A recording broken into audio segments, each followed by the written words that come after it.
ഖബറടക്കം നടത്തുന്ന സമയത്ത് പിടിമണ്ണ് ഇടുന്നതിൻ്റെ രൂപം എങ്ങനെയാണ് എന്നാണ്.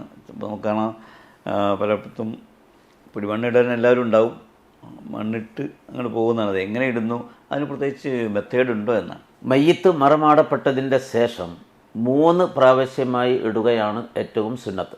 ഒന്നാമതായി മണ്ണിടുന്ന സമയത്ത് മിൻഹാ ഖലഖ്നാക്കും, രണ്ടാമതായി വഫീഹാ നുഈദുക്കും, മൂന്നാമതായി വമിൻഹാ നുഖ്രിജുക്കും താറത്തുൻ നുഖ്റ എന്ന ദിക്ർ ചൊല്ലൽ, അഥവാ അത് ഖുർആൻ ആയത്ത, ഇത് ചൊല്ലൽ പ്രത്യേകമായി സുന്നത്തുള്ളതാണ്. അത് ഒരു താൽപര്യപൂർവം എന്ന് അവൻ്റെ പ്രവർത്തനങ്ങളിൽ നിന്ന് തന്നെ ബോധ്യമാകണം. എന്നല്ലാതെ ഇങ്ങനൊരു മണ്ണിടൽ, എൻ്റെ കയ്യിന്മേൽ മണ്ണാക്കുന്നൊരു പരിപാടി എന്ന നിലയിൽ അതിനോട് ഒരു വെറുപ്പ് പ്രകടിപ്പിക്കുന്ന ഒരു പ്രകടനം അവരിൽ നിന്നും ഉണ്ടാകാൻ പാടില്ല.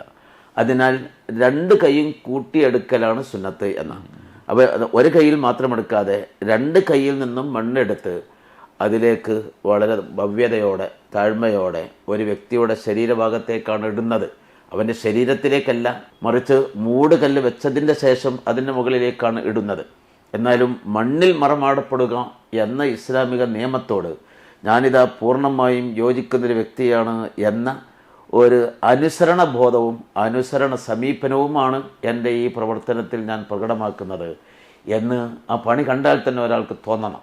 ആ രൂപത്തിൽ ഭവ്യതയോടെ 2 കൈയും ചേർത്ത് പിടിച്ച് മണ്ണെടുത്ത് മിൻഹാ ഖലഖ്നാക്കും, രണ്ടാമത് മണ്ണെടുത്ത് വഫീഹാ നുഈദുക്കും, മൂന്നാമത് മണ്ണെടുത്ത് വമിൻഹാ നുഖ്രിജുക്കും താറത്തുൻ നുഖ്റ എന്ന രൂപത്തിൽ ഒരു ഏറ് നടത്താതെ അതൊരു വെറുപ്പ് പ്രകടിപ്പിക്കുന്ന ആ വ്യക്തിയോട് കാണിക്കുന്ന ഒരു വെറുപ്പായി കണക്ക് കൂട്ടപ്പെടുന്നൊരവസ്ഥയാണ്. അതില്ലാതെ താഴ്മയോട് കൂടെ അതിലേക്ക് ഇടുക, ഇതാണ് അതിൻ്റെ രൂപം. അതേപോലെ തന്നെ കാണുന്ന പ്രവണതയാണ് പിടിമണ്ണ് ഇട്ടതിന് ശേഷം ഒരു പക്ഷേ മഴക്കാലമൊക്കെയാണ് ഈ മണ്ണ് നനഞ്ഞിട്ട് നമ്മൾ പിടിമണ്ണിട്ട് കഴിഞ്ഞാൽ കയ്യിലൊക്കെ നിറയെ മണ്ണായിട്ടുണ്ടാവും, അഴുക്കുണ്ടാവും. ചില ഭാഗങ്ങളിൽ നല്ല ഉണങ്ങിയ നല്ല ഗ്രാവൽ എന്നൊക്കെ പറയാവുന്ന മണ്ണായിരിക്കും. അതങ്ങനെ ഇട്ട് കഴിഞ്ഞാൽ ചിലപ്പോൾ കയ്യിൽ മണ്ണൊന്നും ഉണ്ടാവില്ല, അതങ്ങനെ തൊട്ട് കഴിഞ്ഞാൽ പോകും. പക്ഷെ എന്നാലും എന്തോ ഒരു ചടങ്ങ് നിർവഹിക്കുന്ന പോലെ ആ മണ്ണങ്ങ് ഇടുന്നു, പിന്നെ പെട്ടെന്ന് പോയി കൈ കഴുകുന്നു, പിന്നെ തിരിച്ചിവിടെ തലക്കി ചെല്ലുന്നിടത്തേക്ക് എത്തും. എന്നാൽ പോലും ഈ പോയി കൈ കഴുകൽ എന്തോ ഒരു ഫർള് ചെയ്യുന്നത് പോലെ രീതിയിൽ ആളുകൾ പോകുന്ന കാണുന്നത് വാസ്തവമുണ്ടോ? അല്ല, കൈ കഴുകുന്നതിന് വിരോധമൊന്നുമില്ല. കാരണം അവൻ്റെ വസ്ത്രത്തിൽ മണ്ണാകാതിരിക്കാൻ കയ്യന്മേൽ മണ്ണായി നിലനിൽക്കുക എന്നത് ബുദ്ധിമുട്ടാണെന്ന് മനസ്സിലാക്കി തൊട്ട് സമീപത്ത് തന്നെ വെള്ളമുണ്ടെങ്കിൽ ആ വെള്ളം കൊണ്ട് കൈ കഴുകി രണ്ടാമത് ഇവിടെ വന്ന് ആ ദുആയിലും തസ്ബീത്തിലും ഒക്കെ പങ്കെടുക്കുക എന്ന് നടത്തിയാൽ അതിന് യാതൊരു കുഴപ്പമൊന്നുമില്ല. കൈ കഴുകാനേ പാടില്ല, ഇതൊക്കെ കഴിഞ്ഞതിന് ശേഷം മാത്രമേ ഇനി കൈ കഴുകിക്കൂടൂ, അല്ലാതിരുന്നാൽ ഇതിനോടൊരു വെറുപ്പ് പ്രകടിപ്പിക്കലായി പരിഗണിക്കപ്പെടും എന്ന തെറ്റിദ്ധാരണ ഒന്നും വേണ്ട. കാരണം അത് അനുവദനീയം തന്നെയാണ്. അതേപോലെ ഈ അടുത്ത കാലത്തായിട്ട് കാണുന്ന ചില പ്രവണതകളാണ് ഈ കബറിൻ്റെ അടുക്കൽ നമ്മൾ 2 ചെടി മറവ് ചെയ്തതിന് ശേഷം 2 ചെടി കുത്തി, പിന്നീട് ഏകദേശം 40 പേരെയൊക്കെ ബന്ധുക്കൾ തുടർച്ചയായിട്ട് എല്ലാ ദിവസവും ആ കബറിങ്ങളിൽ വന്ന് യാസീൻ ഓതാനൊക്കെ വരും. ഈ വരുന്നവർ സാധാരണ നമ്മൾ മറമാടിയതിന് ശേഷം 3 തവണ വെള്ളം ഒഴിക്കാറുണ്ട്. അതുപോലെ തന്നെ ഈ 40 ദിവസവും ആവർത്തിക്കുന്ന പ്രവണത ചിലയിടത്ത് കാണുന്നു. ശരിയാണോ? അതൊരിക്കലും ആവശ്യമേ ഇല്ല. ആ ചെടി കുത്തിയത് ഉണങ്ങിപ്പോകാതെ അതിൻ്റെ വളർച്ചയ്ക്ക് വേണ്ടിയിട്ട് എന്ന രൂപത്തിൽ അനുവദനീയമാണ് എന്നല്ലാതെ 40 ദിവസവും കബറിൻ്റെ മുകളിൽ ഒന്നാകെ ഇങ്ങനെ വെള്ളം തെളിക്കുക എന്നത് പ്രത്യേകമായി സുന്നത്തേ ഇല്ല. അതൊക്കെ വേണ്ടാത്ത ഓരോ ദുരാചാരങ്ങളിൽ പെട്ടതാണ്. ഈ അടുത്ത കാലത്ത് ചിലയിടങ്ങളിലൊക്കെ കാണുന്നൊരു പ്രവണതയുണ്ട്, സ്ത്രീകളും ചില കബറുകളൊക്കെ വരുന്ന ചില പ്രവണത കാണുന്നുണ്ട്.